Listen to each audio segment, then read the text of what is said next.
வணக்க மக்களே, IPL 2026 தொடருக்கான mini ஏலம் டிசம்பர் 16ஆம் தேதி ஐக்கிய அரபு அமீரகத்துல நடக்க போகுது.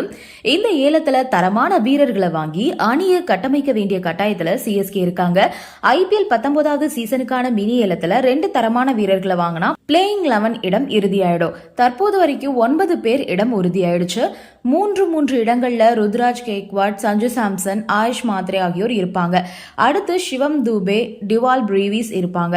6வது இடத்துக்கு ஒரு பவர் ஹிட்டிங் சுழல்பந்து வீச்சு ஆல்ரவுண்டர் வாங்கணும். லியாம் லிவிங்ஸ்டன் CSK வாங்குவாங்கன்னு எதிர்பார்க்கப்படுது. தொடர்ச்சியா 7வது இடத்துக்கு மகேந்திர சிங் தோனி, 8வது இடத்துக்கு ஆன்சுல் கம்போஜ், அடுத்து நாதன் எலிஸ், நூர் அகமது இவங்கெல்லாம் இருக்காங்க. 11வது இடத்துக்கு ஒரு முழு நேர ஸ்பின்னர் தேவைப்படுறாங்க. விக்னேஷ் புதூர், ரவி பிஷ்னாய் போன்றவர்கள் ஏலத்திற்கு வருவாங்க. அப்படின்றதுனால இவங்கள ஒருத்தரை வாங்கியாக வேண்டிய கட்டாயத்திலையும் CSK இருப்பாங்க. அடுத்ததா இம்பாக்ட் வீரர் இடத்துக்கு கலீல் அகமது இருக்காரு. இவரை தவிர்த்துட்டு நட்ராஜனை வாங்கலாமா அப்படின்ற ஒரு யோசனையிலையும் CSK இருக்காங்களாமா. 19வது சீசன்ல தோனி விளையாடுறது உறுதியாயிருச்சு. அடுத்து தோனி போனதுக்கு அப்புறம் அவருக்கு மாற்றா ஒரு தரமான பினிஷிங் வீரர் தேவைப்படுறாரு. இந்த நிலையில இதுக்கான 19வது சீசனுக்கான மினி ஏலத்துல தமிழ்நாடு அணிக்காக விளையாடுற வீரரை வாங்க முடிவு செஞ்சிருக்கிறதா தகவல் வெளியாகி இருக்கு. யார் அந்த வீரர், அவருடைய பெயர் அப்படின்னு பார்த்தோம்னா துஷார் ரகேஜா. இவரு தமிழ்நாடு பிரீமியர் லீக் 2025 தொடர்ல தொடர்ச்சியா அபாரமா செயல்பட்டு 19 போட்டிகள்ல 61 சராசரியோட 185.5 ஸ்ட்ரைக் ரேட்ல 488 ரன்கள் குவிச்சிருக்காரு. அதோட 46 பவுண்டரி, 32 சிக்ஸர்களையும் இவர் அடிச்சிருக்காரு.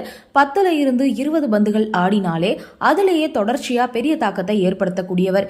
இதனால இவரை CSK அணி நிர்வாகம் நிச்சயமா வாங்குவாங்கன்னு கருதப்படுது. துஷார் ரகேஜா தோனிய மாதிரி ஒரு விக்கெட் கீப்பர் பேட்டர். இருந்தாலும் அணில சஞ்சு சாம்சன் இருக்கிறதுனால துஷார் ரகேஜாவால விக்கெட் கீப்பிங் செய்ய முடியாது. இருந்தாலும் ரிங்கு சிங் மாதிரி பெரிய பினிஷரா இருப்பாரு. அதோட இவரை குறைந்த தொகைக்கே வாங்க முடியும் அப்படின்றதுனால CSK நிச்சயம் இவரை டார்கெட் பண்ணுவாங்க அப்படின்னு கணக்கிடப்பட்டிருக்கு.